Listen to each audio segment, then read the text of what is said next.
যথাযথ ধর্মীয় ভাবগাম্ভীর্যের মধ্য দিয়ে ফিনল্যান্ডে উদযাপিত হয়েছে প্রবাসী বাংলাদেশিদের ঈদুল আজহার জামাত।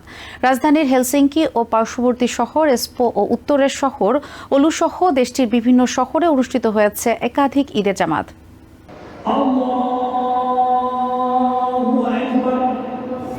বরফ ঢাকা দেশে পাঞ্জাবি গায়ে মানুষের ঢল। ফিনল্যান্ডের হেলসিঙ্কি ও এসপো শহরে ঈদ উদযাপন ঘিরে তৈরি হয় এক ভিন্ন আবহ।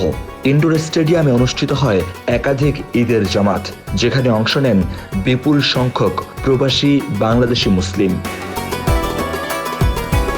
এসপো মুসলিম সেন্টারের আয়োজনে দুইটি জামাত, বাংলাদেশ কেন্দ্রীয় মসজিদের ব্যবস্থাপনায় দুইটি, দারুল আমান ইসলামিক সেন্টারের উদ্যোগে দুইটি এবং বাংলাদেশ ইসলামিক সেন্টারের আয়োজনে একটি জামাত অনুষ্ঠিত হয়। নামাজ শেষে একে অপরের সঙ্গে কোলাকুলি আর ঈদের শুভেচ্ছা বিনিময়ে মেতে ওঠেন সবাই। প্রবাসের মাটিতে এমন মিলন মেলা যেন একটু হলেও মনে করিয়ে দেয় দেশের ঈদের আমেজ। ঈদের আমেজটাই থাকে আসলে গরু জবাইয়ের মধ্যে দিয়ে, তো আসলে এটা খুব মিস করতেছি। প্রতিটা ঈদই যখন আমরা দেশের বাইরে করি, অবশ্যই আমাদের ফ্যামিলিকে সব থেকে বেশি মিস করি। আমি মনে হয় যে আসলে অতটা স্যাটিসফাইড না, ফ্যামিলি লাগেই এখানে। অনুষ্ঠানে ছিল মিষ্টান্ন সহ বিভিন্ন খাবারের আয়োজন।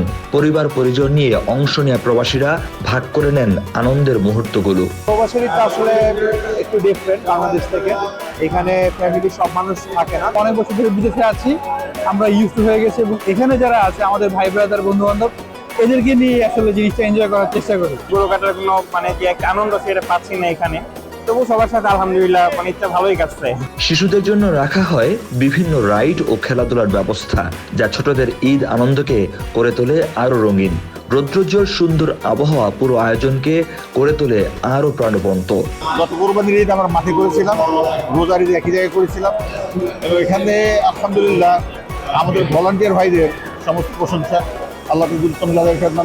আয়োজকরা বলছেন, ঈদের নামাজে ধর্মীয় আচার পালনের পাশাপাশি সামাজিক বন্ধন হয়েছে আরো দৃঢ়। সাপ্তাহিক ছুটির দিন না হওয়ায় আজকে ঈদের আয়োজনে মানুষজনের সংখ্যা কিছুটা কম হলেও কোনোভাবেই আনন্দের মধ্যে ফাটা পড়েনি। তবে বাংলাদেশ কমিউনিটির মানুষ একে একজনের সাথে মিলন উৎসবে মিলিত হয়েছে এই ত্যাগের মহিমার মধ্য দিয়ে।